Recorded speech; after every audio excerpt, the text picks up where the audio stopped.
Assalamualaikum warahmatullahi wabarakatuh. Kami dari kelompok 4 yang akan memaparkan materi tentang masalah penjaminan aset. Saya Santia sebagai moderator dan ada teman saya Tasya, Putri, Siti Rosidah, Ipras, dan Yosep yang akan membacakan satu persatu slide-nya.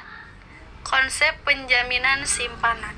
Penjaminan simpanan didefinisikan sebagai skema formal terbatas oleh pemerintah yang secara eksplisit menyediakan penjaminan yang berkekuatan hukum atas dana pokok simpanan.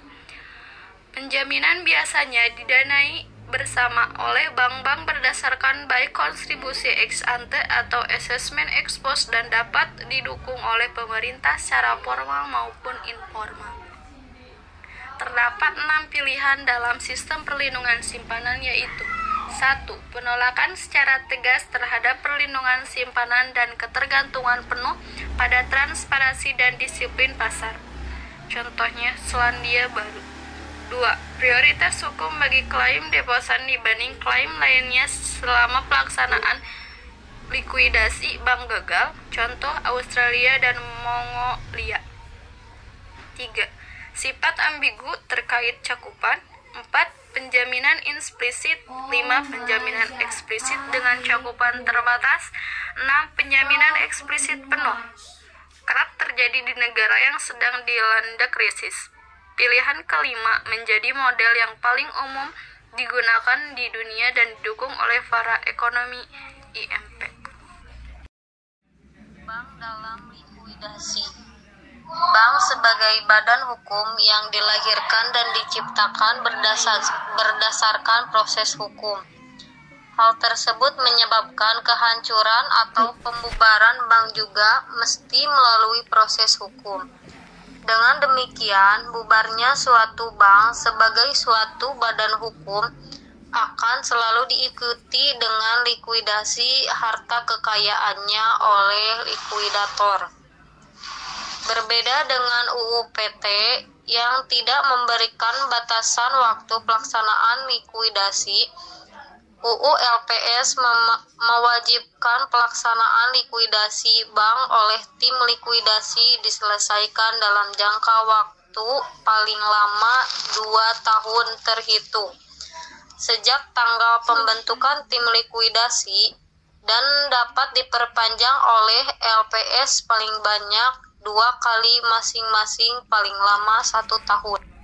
Hal tersebut menyebabkan dalam waktu yang tidak terlalu lama tim likuidasi harus segera dapat menyelesaikan proses likuidasi. Untuk itu pula merupakan suatu keharusan pula bagi tim likuidasi agar sesegera mungkin untuk 1. Mencairkan seluruh aset dan atau penagihan piutang kepada para debitur diikuti dengan pembayaran kewajiban bank kepada para kreditur dari hasil pencairan dan atau penagihan tersebut. Atau 2. Pengalihan aset dan kewajiban bank kepada pihak lain berdasarkan persetujuan LPS. Permasalahan selanjutnya adalah terkait dengan pihak yang berwenang mengelola ataupun yang berhak atas sisa aset BDL yang telah dihapus dari NSL. Setidaknya terdapat beberapa pihak yang berkepentingan terhadap sisa aset tersebut, yaitu LPS sebagai kreditur, para kreditur, dan atau pemegang saham.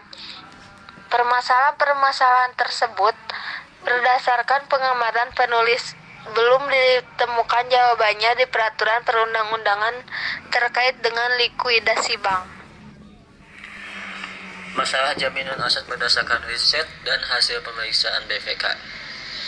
Masyarakat perlu semakin mengetahui betapa pentingnya permasalahan aset ini karena sebagian besar diberi dari pajak yang mereka bayarkan, sehingga wajib mendorong pengelolaan aset pemerintah agar lebih baik.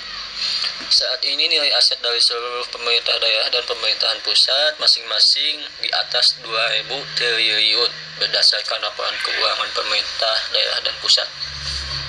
Apa saja persoalan yang menjadi perhatian dalam rangka manajemen aset yang lebih baik berdasarkan praktek di dalam dan luar negeri, penelitian yang sudah ada, dan peran lembaga auditor.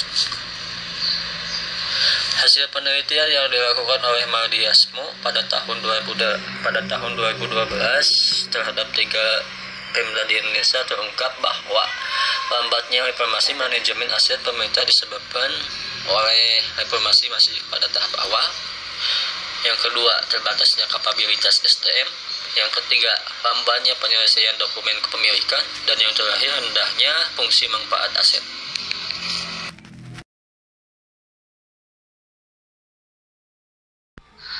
Dalam studi lain oleh Hanis DKK 2011 pada Pemda yang berbeda, diketahui pula bahwa terdapat faktor-faktor lain yang menghambat pengelolaan aset daerah seperti 1. Belum komprehensifnya kerangka kebijakan. 2. Persepsi tradisional yang tidak mengedepankan potensi pemanfaatan aset publik bagi pemasukan daerah. 3. Inefisiensi. 4. Keterbatasan data. Dan yang kelima adalah keterbatasan SDM.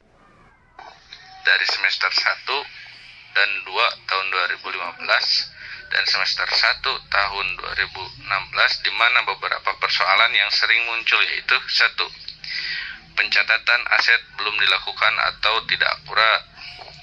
2. Aset tidak didukung dengan data yang andal.